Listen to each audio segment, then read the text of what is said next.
échanges soient fructueux.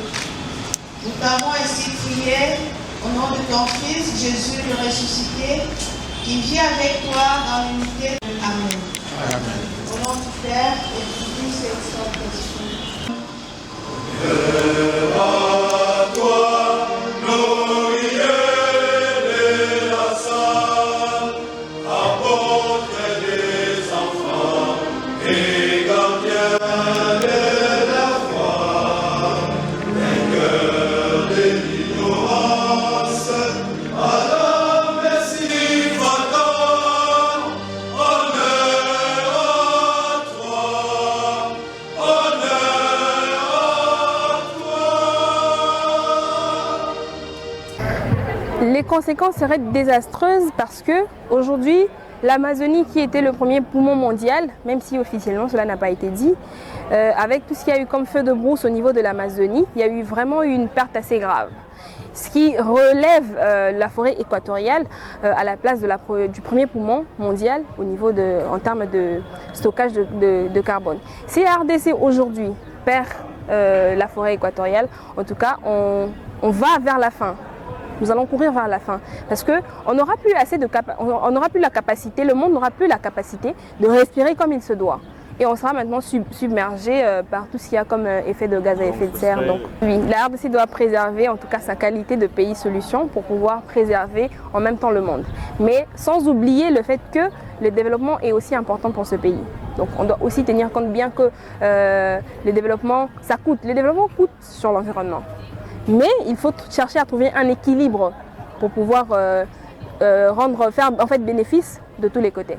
Alors, le changement climatique, comme nous l'avons mentionné ici devant, affecte de façon assez disproportionnée les différents points régionaux où nous avons une concentration assez massive des forêts ou encore des ressources naturelles qui sont assez sensibles au changement climatique. Ces ressources sont bien évidemment les forêts, l'agriculture et les différents cours d'eau.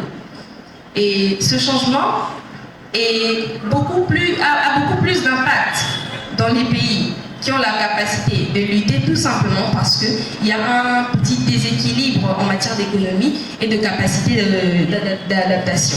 Ici, au cours de cette conférence, de cette petite intervention, nous allons tout simplement explorer comment les communautés locales arrivent à développer des pratiques qui s'adaptent facilement au changement climatique, bien qu'avec les moyens de bord. Et ainsi que on va aborder aussi certaines petites innovations modernes qui ont été mises en place par des ONG ou encore des partenaires qui accompagnent ces communautés pour pouvoir lutter contre le changement climatique. Moi, je mettrais la prévention. C'est la prévention qui doit passer sur le premier plan.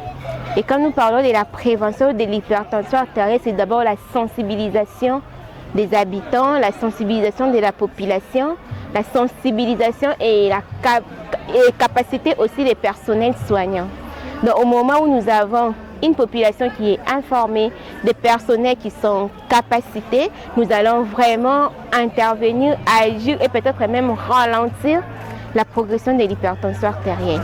Pourquoi nous avons choisi ces sujets? C'est tout simplement à cause de l'impact de l'hypertension aujourd'hui dans la population. Dans notre structure, comme partout dans le monde, nous avons vraiment constaté que l'hypertension artérielle a connu des avancées. Donc le taux a vraiment été élevé, multiplié à cause de cette maladie. Voilà pourquoi aujourd'hui nous parlons de ça.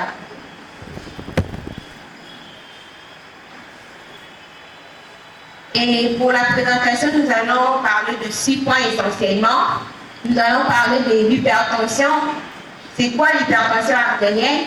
Quelle est son ampleur dans le monde, en Afrique, au Congo et puis chez nous ici à Kinshasa?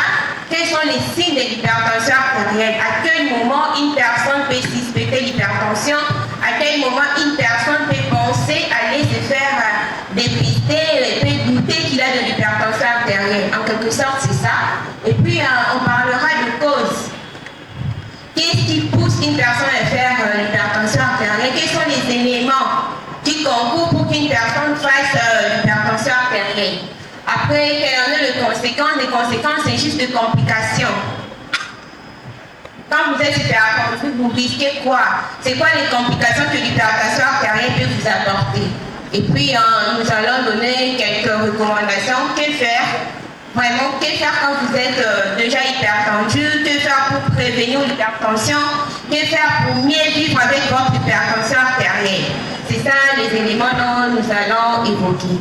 L'hypertension artérielle est rien d'autre que l'élévation des chiffres intentionnels au-delà de valeurs normales de façon soit permanente ou bien transitoire chez un individu en repos.